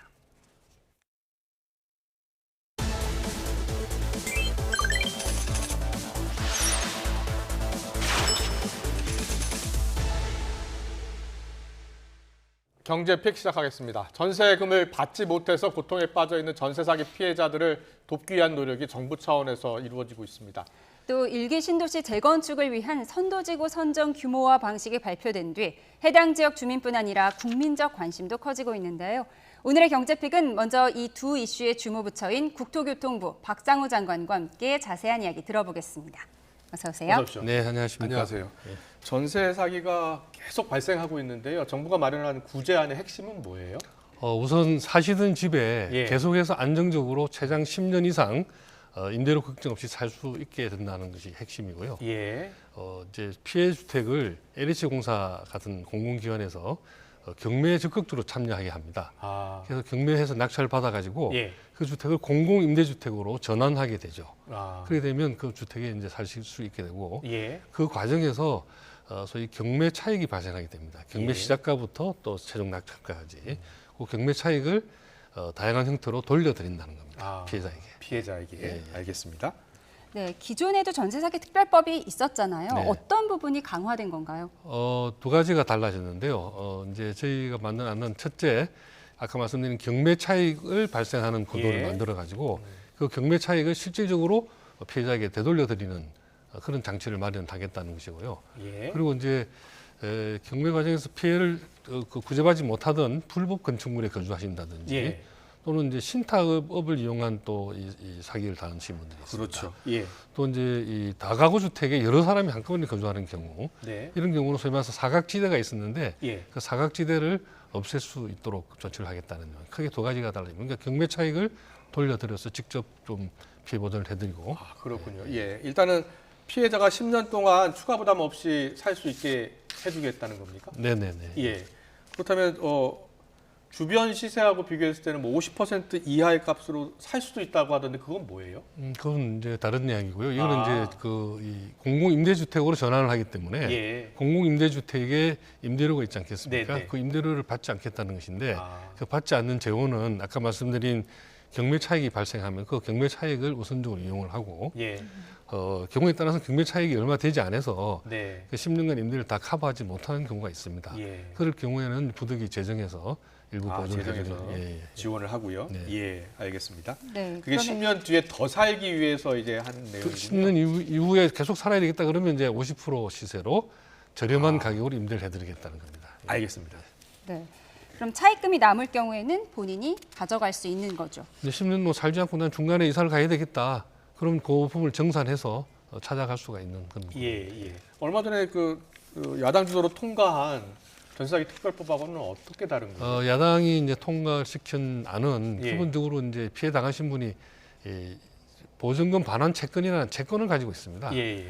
그 채권을 평가해서 그 평가에 상하는 금액을 빨리 좀 먼저 줘라 하는 것인데 채권 금액이 0원인 경우도 많이 있을 수 있거든요. 그렇더라도 최소 변제금이라는 게 우리 임대차 보호법에 있는데 그 지역마다 한 2천만 원에서 5천만 원까지 좀 다릅니다. 그 부분은 먼저 줘라 하는 것이 야당이 아닌데 저희가 볼 때는 선구제라고 표현을 하지만 일단 채권 금액 평가하기가 어렵고 그런 점도 있군요. 채권의 가격은 사실은 경매를 통해서 확정이 되는 것이거든요. 그래서 채권의 가격이 확정하기 위한 절차가 경매인데 경매를 거치기 전에 누군가가 평가를 해서 그걸 주라고 그러니까 평가할 사람도 없지만 평가하기가 굉장히 어렵습니다. 왜냐하면 권리자들을 잘 알 수가 없고 여러 가지 복잡한 문제가 있습니다. 그래서 그거보다는 경매를 빨리 해서 경매를 통해서 확정되면 거기에서 남는 경매 차익을 가지고 임대료도 지원해주고 달라고 그러면 이제 되돌려 드리기도 하는 그런 알겠습니다. 그 국토부 안이 나온 다음에 전세 피해자들의 반응은 어떤가요? 뭐 여러 가지 다양한 반응이 있고 저희들이 지금 계속해서 이 소통을 하고 있습니다. 오늘도 이제 이분이 퇴근하고 나서 한 7시부터 온라인 토론회를 합니다. 저희하고. 근데 일단 어제 그저께 시민단체가 피해자 대표들과 함께 발표한 성명을 보면 정부 안하고 야당 안을 피해자들이 선택적으로 좀 선택할 수 있게 해주라 이런 그 주장이 있었어요. 그 말씀 뭐냐면 정부가 내놓은 안에 대해서 일단 뭐 이렇게 가능한 일이겠구나라고 평가를 하신다고 저희는 생각을 합니다. 그래서 일단은 반응이 나쁘지만은 않다. 그리고 이제 끊임없이 이제 대화를 하면서 피해자들의 요구도 좀 우리 안도 좀 더 상세하게 설명해드리고 피해자들의 요구도 우리가 또 귀담아 들어서 또 반영할 게 있으면 반영하겠다는 입장입니다. 그 선구제 후회수 방안에 대해서 그 채권의 평가가 0원이 나오는 경우도 있고 제대로 나오지 않는 경우도 있어서 쉽지 않다는 말씀 해주셨잖아요. 실제로 그런 경우가 많나요? 저희가 추산하기는요. 한 절반 가까운 분들은 뭐 0원일 수 있는 후순위 채권일 경우입니다. 후순위 채권으로 밀리니까요. 밀리는 분들 같은 경우에는 경매가 평균 낙찰 가격이 한 70%, 60% 되거든요. 그런데 앞에 선순위 채권자들 선순위 채권을 가지고 있다면은 정부가 먼저 이렇게 구제해 주는 건 어떻습니까? 선순위 채권을 가진 분들에 대해서는 저희들이 이제 아까 말씀드린 방식을 하면 그분들은 경매 차익이 많이 있기 때문에 그렇게 어떤 방법으로 하든지 간에 크게 걱정 안 하셔도 되는데 정부 안에도 포함이 된 거네요. 그렇습니다. 문제는 이제 0원에 가까운 채권을 가지신 분들. 그렇군요. 알겠습니다. 네, 일기 신도시 이야기 해보겠습니다. 일기 신도시 재건축 선도지구 선정 방안 발표 이후에 해당 지역 반응 살펴보셨나요? 지금 굉장히 반응이 뜨거운 것으로 지금 파악을 하고 있습니다. 우선 분당 같은 데서는 10곳 넘는 곳이 추진을 준비를 하고 있고요. 일산도 뭐 16곳, 평촌 14곳 등등 해서 저희들이 이제 지자체에 통해서 같이 파악한 바로는 선도지구로 신청하기 위해서 많은 단지들이 지금 주민들 의견을 모으고 있는 것으로 알고 있습니다. 선도지구로 선정이 되면 어떤 혜택이 있는 거죠? 선도지구는 이제 먼저 다른 데보다 먼저 시작한다는 것이고 혜택은 다른 단지도 똑같이 주어집니다. 똑같은 혜택을 받는 거고요. 주민동의율 60점, 배점이 유난히 크던데요. 어떤 이유 때문에요? 재건축에서 제일 어려운 것이 주민동의율을 확보하는 것입니다. 이 재건축 시간이 오래 걸린다고 알고 있지 않습니까? 그게 왜 그러냐면 재건축 조합을 만들려고 그러면 해당 주민들의 4분의 3 이상의 동의를 얻어야 조합이 설립이 됩니다. 75% 이상. 그렇습니다. 그래서 이 조합 설립을 하기 위해서 뭐 길게는 10년 이상의 시간이 걸립니다. 그렇습니다. 다 동의하지 않는 분들도 많기 때문에. 그래서 이 성공의 제일 관건은 얼마나 빨리 또 주민들이 합심해서 신청하느냐 하는 것이기 때문에. 그래서 제일 높게 다른 뭐 물리적인 요소들도 있긴 하지만 예. 가장 주민 동의율에 우선을 둬서 지금 저희들이 배점을 매긴 것입니다. 알겠습니다. 선도지구 규모가 2만 6천 가구가 기본이고요. 플러스 알파가 최대 50%라고 합니다. 이 플러스 알파를 매기는 기준이 뭔가요? 특별한 기준이 있지는 않고 이거는 지자체장님들에게 저희가 이제 재량권을 드린 것이고요. 2만 5천 호도 지자체와 협의를 해서 한 것인데 전체적인 서울 시내의 수급 상황이라든지 또 이주 대책의 또 가능성 이런 것들을 고려해서 만든 물량인데 뭐 어떤 단지들은 큰 단지가 신청을 해서 한 단지가 뭐 몇천 세대를 다 잡아먹을 수도 있지 않습니까? 그러니까 그런 단지는 그런 신도시의 경우에는 뭐 조그만 단지를 한두 군데 더 해도 되겠다 하는 그런 표현이 되겠습니다. 그렇군요. 이 재건축할 때 대규모 재건축 같은 경우에 조합원들이 이주가 한꺼번에 몰리면 힘들잖아요. 주변에 전세값도 나오고. 어떤 대책이 있나요? 제일 중요한 포인트인데요. 그래서 저희들이 이제 이주 대책이라는 표현을 쓰고 있습니다. 그래서 우선 이제 주민들에게 설문조사를 실시할 예정으로 있습니다. 그래서 설문조사를 하면 어느 지역으로 이사를 가고 싶다. 또 어떤 유형의 아파트, 또 어느 정도 크기의 주택에 가고 싶다 하는 사전에 설문을 받아가지고 그 설문을 바탕으로 그 예를 들어 분당 같은 분당의 생활권이 있습니다. 분당에 사시는 분들이 저 멀리 뭐 어디 외곽으로 아주 멀리 가지는 않으시기 때문에 분당의 생활권 내에서 이루어질 그 기간 동안 이루어질 신축 물량 같은 것들 저희 계산을 해보고 그래서 필요하면 민간의 개발이 좀 더 촉진되도록 좀 다른 그 유휴부지를 활용한다든지 혹은 그렇지 않으면 공공에서 직접 소규모 개발도 추진을 하는 그런 작전을 전략을 좀 수립하고 있습니다. 알겠습니다. 그런데 지역에 따라서 이 선도지구 추진에 따라서 온도차가 있잖아요. 뭐 경쟁률에 따라서 할당량을 조정할 수도 있나요? 뭐 굉장히 뜨거워서 지금 저희들이 지금 예시한 물량보다 더 많이 신청이 될 것 같은데 이건 뭐 A 지역하고 B 지역하고 서로 거래할 수 있는 것이 아니고 그 지역 내에서 이월이 되거나 좀 먼저 땡겨 쓰거나 하는 그 차이가 있을 수가 있습니다. 그래서 50%까지는 추가적으로 해도 괜찮겠다는 게 저희하고 합의 본 내용이고 만약 모자란다 그러면 그 내년도에 또 준비를 해서 또 받으면 될 것입니다. 이게 앞으로 어떤 절차가 더 남고 언제쯤 선정이 되는 거죠, 최종?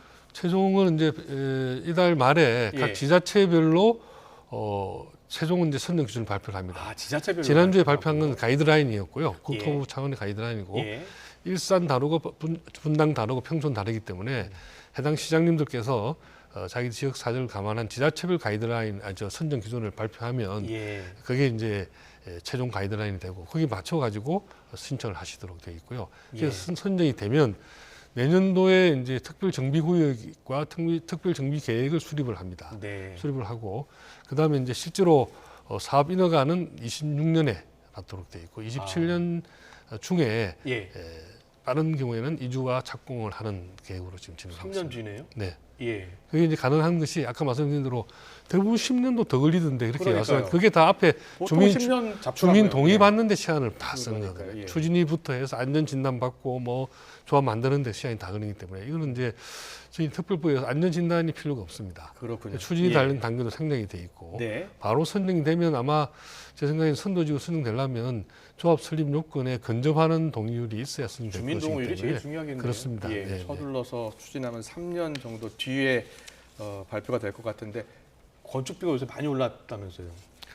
일단 저희가 이제 통합 개발을 전제로 하는데요. 통합 개발을 하게 되면 전체적 건축비 한 10% 정도 절감을 할 수가 있게 되고. 그렇군요. 그리고 단지 계획을 좀 굉장히 멋지게 세울 수가 있습니다. 넓은 땅을 대상으로 계획을 세우기 때문에 좁은 데 아파트만 꼭 빼곡히 넣는 계획보다는 훨씬 더 여유 있게 세울 수 있어서 새로 만들어지는 주택의 가치도 올라갈 가능성이 높고 또 용적률도 좀 충분히 드리는 인센티브를 많이 드리기 때문에 뭐 지역에 따라 좀 차이는 나지만 수지를 맞출 수 있는 그런 쪽으로 저희가 지원을 해나가고요. 만약에 이제 또 금융적인 지원이 필요한 경우에는 저희들이 특별한 또 장치를 마련하고 있습니다. 네, 알겠습니다. 잘 들었습니다. 전세 사기 피해 구제 대책 1기 신도시 재건축 추진 과정까지 짚어봤습니다. 지금까지 국토교통부 박상우 장관과 함께했습니다. 잘 들었습니다. 네, 감사합니다.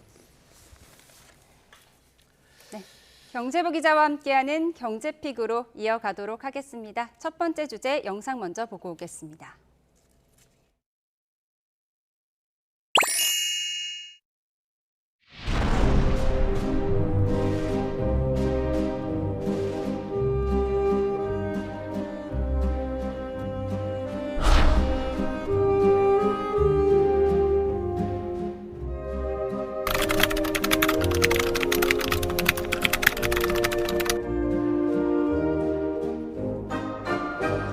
네, 안녕하십니까.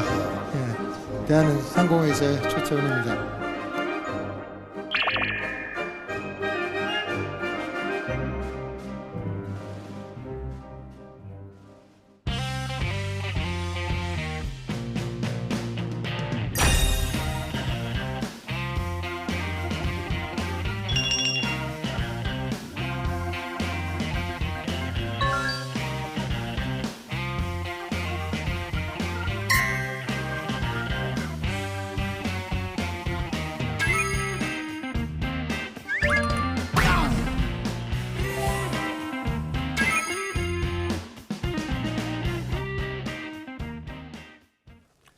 네, 경제픽 계속 이어가겠습니다. 경제부 유한홍 기자가 나와 있습니다. 어서 오십시오. 어서 오세요.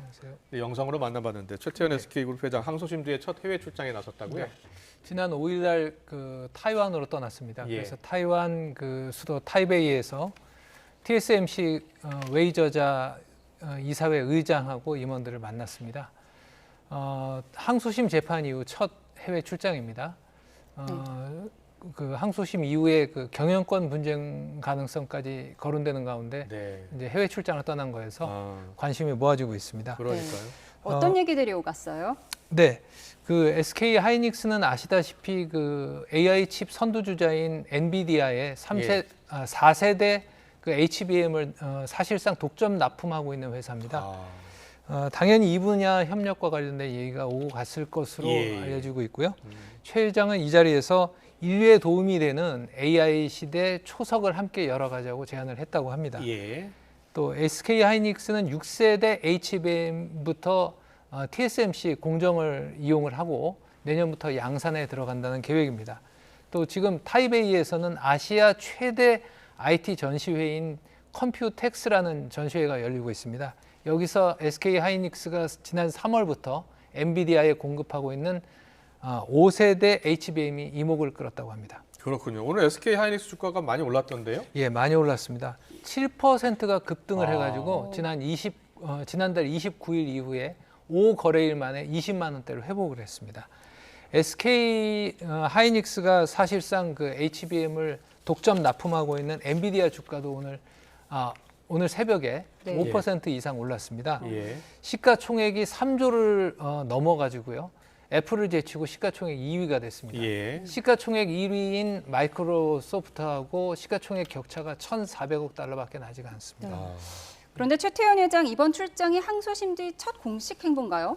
그건 아닙니다. 지난 3일에 22대 국회 개원 직후에 여의도에서 국회의원 한 100여 명을 만났습니다.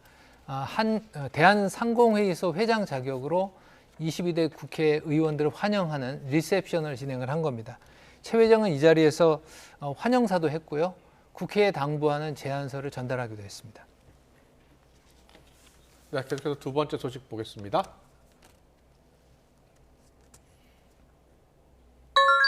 삼성전자 노조 첫 단체 행동, 생산 차질은 없어. 삼성전자 노조가 오늘 첫 연가 투쟁을 벌였죠?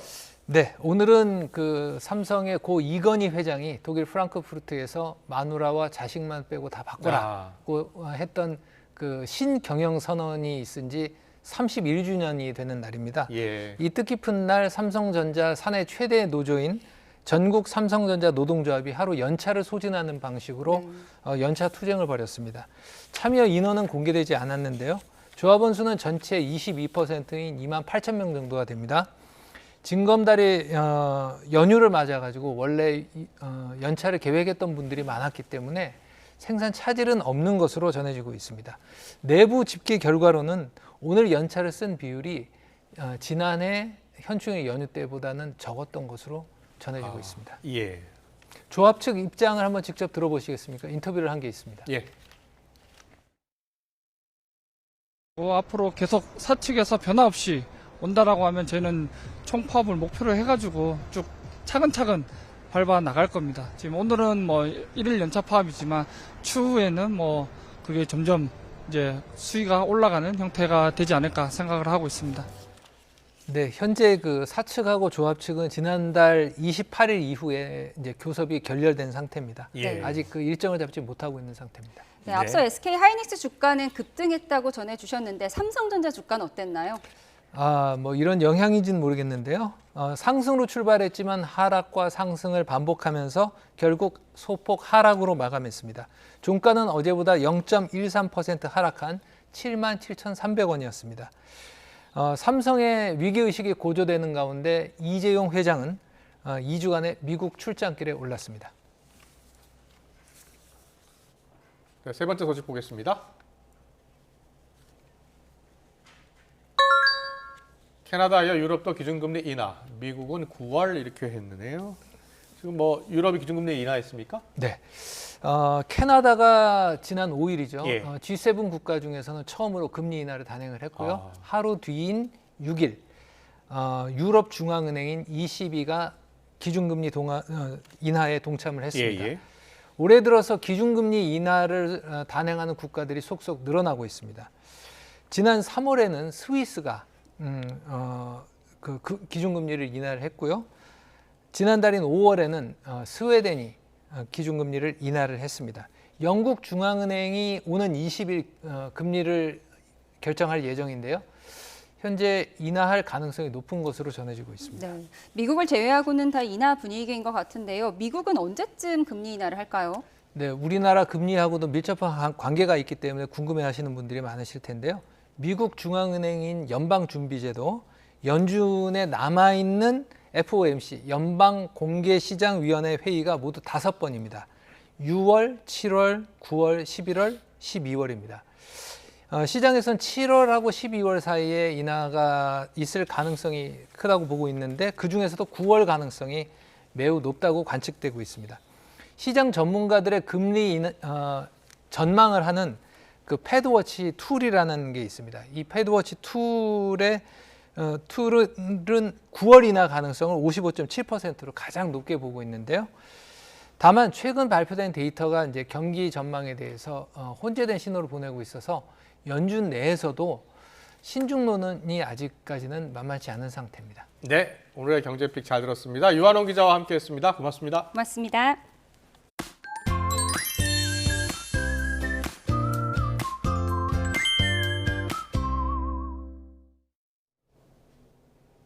오늘도 어제만큼은 아니지만 날이 다소 더웠습니다. 여기에 곳곳으로는 소나기 구름이 발달하고 있는데요. 오늘 저녁까지 경기 동부와 강원, 충북과 남부 곳곳에 5mm 안팎의 소나기가 지나겠습니다. 주말인 내일은 전국에 비 소식이 있습니다. 비는 오늘 전남 해안과 제주도에서 시작돼 점차 전국으로 확대되겠는데요. 특히 제주 산간에 80mm 이상, 남해안에 최고 60mm의 많은 비가 내리겠고요. 그 밖에 내륙에도 최고 50mm의 비가 예상됩니다. 곳에 따라 벼락과 돌풍, 쌀락, 우박을 동반한 강한 비가 예상돼 주의하셔야겠습니다. 내일 서울 등 중부지방은 비가 오후부터 점차 그치겠습니다. 내일 낮 기온은 오늘보다 2에서 5도가량 낮아 더위가 주춤하겠습니다. 서울 25도, 대전 24도, 부산 23도가 예상됩니다. 휴일에는 날이 개면서 다시 기온이 크게 오르겠고요. 남부 내륙에 소나기가 지날 전망입니다. 날씨였습니다. 네, 금요일 뉴스원 마치겠습니다. 시청해주신 여러분 고맙습니다.